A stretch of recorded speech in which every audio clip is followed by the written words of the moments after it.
안녕하세요. 이번 시간에는 실의 종류에 대해서 알아보도록 하겠습니다.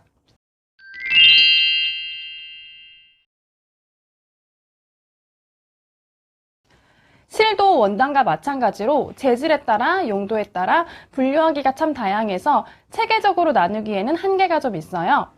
그러나 우리가 시장에 가서 간판 정도는 알아볼 수 있어야 하니까 여기에 나오는 실 위주로 알아보도록 하겠습니다. 우선 이 실을 설명하기에 앞서 알고 지나가야 할 개념들에 대해서 간단하게 설명해 드리도록 할게요. 실을 구성하는 건 섬유입니다. 다시 말해서 이 실은 섬유의 긴 집합체라고 보면 돼요. 여기서 섬유는 짧은 섬유가 있고 긴 섬유가 있어요. 짧은 섬유는 목화솜에서 나오는 면을 생각하시면 되는데요. 이런 목화솜돌 같은 짧은 섬유가 실이 되려면 방적이라는 과정을 거쳐야 돼요. 여기서 방적은 영어로 스펀이라고 합니다. 이렇게 짧은 섬유가 방적이라는 과정을 거쳐서 만들어진 실은 아무래도 짧은 섬유로 제작이 됐으니 잔털이 있는 게 특징이겠죠. 그리고 그 잔털로 부드러운 감촉을 느낄 수가 있고요. 원단으로 만들어졌을 때는 보온성이 있는 특징이 있습니다. 이렇게 짧은 섬유로 만들어진 실을 스테이플사라고도 하고요. 방적사라고도 합니다. 그리고 이렇게 짧은 원료로 방적이라는 과정을 거치는 인조섬유에는 폴리에스터가 있습니다. 긴 섬유는 천연섬유 중에서는 누에고치에서 나오는 견섬유밖에 없어요. 누에고치가 무한히 긴 섬유를 뽑아내고 그걸로 실을 만들고 원단을 만드는데요. 그걸 우리는 실크 혹은 견이라고 하죠. 긴 섬유로 만든 실과 원단의 특징은 방금 전에 말씀드린 짧은 섬유와는 반대로 만졌을 때 아무래도 잔털이 없으니까 매끄럽고 차가운 감촉이 있습니다. 그리고 이렇게 원료를 길게 뽑아서 제작하는 인조 섬유는 나일론이 있습니다. 자, 그럼 이 섬유라는 원료로 실을 만드는데 일정한 굵기로 만들어야 생산을 할 수가 있습니다. 일정한 굵기로 뽑으려면 섬유라는 원료의 단위, 무게나 길이의 단위를 정해놓고 얼마나 무겁게 뽑히느냐, 얼마나 길게 뽑히느냐를 계산을 해놔야 일정한 굵기로 나중에도 여러 번 뽑을 수가 있습니다. 여러분, 가래떡을 뽑는다고 생각하시면 돼요. 일정량의 쌀의 무게로 만들어낸 가래떡은 같은 두께의 같은 길이의 가래떡이 나옵니다. 자, 그럼 여기서 목화솜 같은 짧은 섬유 같은 경우에는 무게를 먼저 정해놓고 얼마나 길게 뽑느냐에 따라 그 두께가 달라지게 됩니다.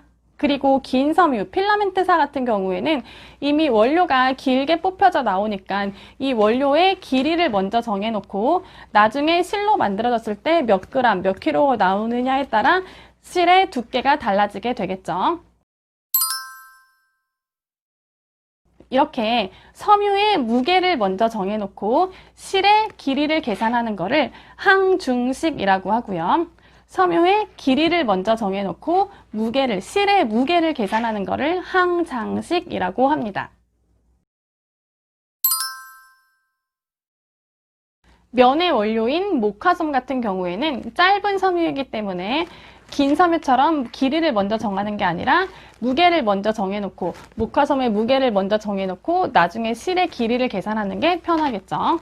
여러분 20수, 30수, 60수라는 얘기를 들어보셨을 거예요. 이런 번수가 들어가는 실은 짧은 섬유, 즉 방적사의 굵기를 나타내는 항중식의 단위입니다. 일정한 중량을 가지고 얼마나 길게 뽑느냐에 따라 20수, 30수, 40수 이렇게 붙여지게 되는데요. 여기서 무게의 기준은 파운드, 길이의 기준은 타래예요. 1파운드의 원료를 가지고 20타래의 실을 뽑으면 20수, 60타래의 실을 뽑으면 60수입니다. 그런데 사실 우리나라에서 파운드와 타래는 잘 쓰지 않으니 여러분들 시험 보는 거 아니니까 그냥 이렇게 생각하시면 돼요. 일정한 원료를 가지고 20m의 실을 뽑으면 20수, 40m의 실을 뽑으면 40수, 60m의 실을 뽑으면 60수예요. 그러면 일정한 원료를 가지고 20m를 뽑는 것보다 60m를 뽑아야지 60m가 더 실이 가늘게 나오겠죠. 그래서 20수의 실보다는 60수의 실이 더 가늘다고 보시면 되고요. 여기서 숫자가 높아질수록 실은 가늘고 숫자가 낮아질수록 실이 두껍다는 걸 알 수가 있습니다. 그리고 섬유의 길이를 정해놓고 실의 무게를 계산하는 항장식은요. 주로 필라멘트사, 긴 섬유의 많이 쓰이고 있습니다. 여러분 혹시 스타킹 사실 때 데니어라는 말을 들어보셨을 거예요. 데니어는 항장식에 쓰이는 단위예요. 여기서 데니어는 미터와 그램을 쓰는데요. 원료 9,000m, 9,000m의 원료로 만드는 실이 몇 g인지에 따라 20g이 나오면 20데니어, 30g이 나오면 30데니어, 100g이 나오면 100데니어라고 하는데요. 여기서 쓰이는 스타킹의 원료는 나일론입니다. 그러면 항중식과는 반대로 여기서의 실의 굵기는 숫자가 낮을수록 가벼운 중량을 가지니까 조금 전에 설명드린 항중식의 번수와는 반대로 숫자가 낮을수록 실이 가늡니다. 그래서 스타킹 보면은 20데니어의 스타킹보다는 100데니어의 스타킹이 가지고 있는 실이 굵고 또 비침이 적다는 것을 알 수가 있습니다. 자, 그럼 이렇게 만든 한 올의 실을 단사라고 하는데요. 실은 한 올의 실보다는 몇 가닥을 꼬아야 조금 더 강인함이 부여가 돼요. 이거를 합연한다고 해서 합연사라고도 하고요. 합사라고도 합니다. 두 올의 실을 합연하면 2합, 세 올의 실을 합연하면 3합입니다. 자, 그렇다면 여기 간판에 나오는 숫자가 이해가 되시나요? 번수에는 S가 붙습니다. 자, 그럼 여기서 재봉사와 코화사가 나와요. 재봉사는 보통 폴리에스터로 만드는 실이고요.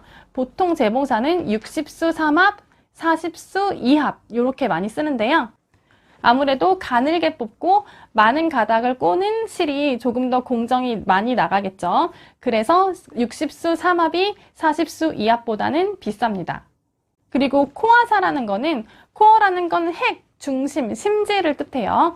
실의 중심에 나일론사를 끼워요. 그리고 그 주위를 방적사로 감쌉니다.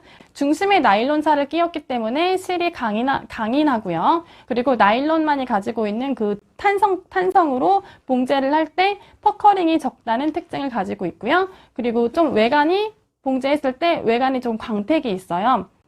아무래도 실을 만드는데 공정이 더 가니까 재봉사보다는 코화사가 더 비쌉니다. 네, 그리고 나일론사는 질긴 성질이 있어서 하중을 많이 받는 배낭, 텐트, 천막 등에 쓰이는데요. 이렇게 질기고 강한 성질이 있으면 옷에 쓰면 더 좋지 않아요? 라고 말씀하시는 분들이 계시는데요. 우리가 봉제를 할 때는요. 바늘, 원단, 실 이 세 가지가 어울리는 삼박자가 맞아야 돼요. 우리가 보통 입는 옷은 부드러운 옷인데 아무리 강하다고 나일론사를 쓰면은 봉제를 할 때 예쁘게 땀이 박히지가 않습니다. 마치 서로 어울리지가 않아서. 우리가 입는 옷은 대부분 부드러운 성질을 가지고 있는데요. 그러나 점퍼나 나일론 소재의 질긴 소재의 원단의 옷을 만든다면은 나일론사도 괜찮습니다. 그런데 저는 사실 드레스샵에서 일을 할 때 나일론사를 많이 썼는데요. 그런 부드러운 드레스를 만들 때 왜 나일론사를 썼을까요? 제가 만들었던 드레스는 주로 트로트 가수들이 입었던 무대 의상이었는데요. 이런 드레스에 유리, 핫픽스, 비즈 등등 굉장히 무거운 장식을 했어요. 그 장식을 손으로 일일이 꿰맸어요. 근데 이 장식이 옷에 딱 부착이 되면은 옷이 굉장히 무거워져요. 그래서 그런 장식들을 손바느질로 꿰맬 때 질긴 힘을 가지고 있는 나일론사를 썼습니다. 날라리사는 올이 풀어진 스타킹이라고 생각하시면 돼요. 날라리사는 주로 니트류를 박음질할 때 미슬이나 오버록을 끼워서 박음질을 하는데요. 나일론 100%고요. 열에 약해서 다림질을 하실 때 실에 직접적으로 다리미가 닿으면 약해지는 성질이 있습니다. 외관이 풀어지는 형태가 울이랑 좀 비슷해요. 우리가 생각하는 울은 케라틴이 있는 단백질 섬유, 양모 섬유 같은 그런 울인데 그 섬유랑 외관의 형태가 비슷해서 그 외관이 울과 비슷해서 울사라고도 하고요. 울스판사라고 합니다. 아마도 여기에 등장하는 울사도 나일론 100% 날라리사를 의미하는 것 같은데요. 정확하지는 않습니다. 네, 다음은 오바록사인데요. 오바록사는 따로 오바록용으로 성질이 다른 실을 만들어내는 건 아니고요. 조금 더 많이 감아놔요. 그래서 실이 좀 커요. 오버록은 한 땀 한 땀 봉제되는 본봉보다는 이렇게 지그재그로 박히기 때문에 실이 굉장히 많이 소요가 돼요. 실제로 저도 실의 컬러를 맞추려고 미스를 감아놓고 오버록에 끼우면은 진짜 강아지 옷 한 벌 만드는데 실이 다 소요가 됩니다. 한 벌을 제작하는 곳이 아니라 수천 벌을 제작하는 공장에서는 이런 콘사를 쓰면 이런 크기의 실을 쓰면은 그때그때 자주 실을 갈아줘야 하기 때문에, 그리고 단가를 맞추려면 굳이 마감 처리에 좋은 실을 쓸 필요는 없어요. 그래서 조금 더 저렴한 실을 많이 감아 놓은 실을 오버록사라고 합니다. 가끔 제가 학교 수업을 가면은 실을 안 가지고 오시는 분들이 오버록사로 봉제를 해도 괜찮냐고 물어보시는 분들이 계시는데요. 네, 조금 봉제사보다는 조금 질이 떨어지는 실임을 알아두셨으면 좋겠습니다. 네, 그리고 100% 순면사. 순면사는 옷을 만들어 놓고 나중에 염색을 하는 경우가 있어요. 저도 예전에 앞치마랑 에코백을 미리 제작을 해놓고, 광목으로 제작을 해놓고 단체로 염색 수업을 해본 적이 있거든요. 그런데 저는 그때 몰랐을 때라 그냥 일반 재봉사를 썼어요. 폴리에스테르 재봉사를 썼어요. 나중에 염색을 하고 보니까 그 다른 데는 다 염색이 됐는데 실 부분만 스티치사처럼 하얗게 남았더라고요. 그래서 실까지 염색이 되려면 100% 순면사를 써야 되고요.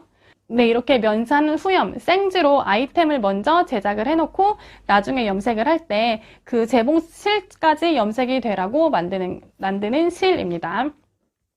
그런데 이 실은 강도가 조금 약해서 잘 끊어지는 단점이 있습니다. 네, 여기까지 제가 알고 있는 한 실에 대한 설명을 드렸는데요. 이해가 되셨기를 바라며 영상 여기서 마치도록 하겠습니다.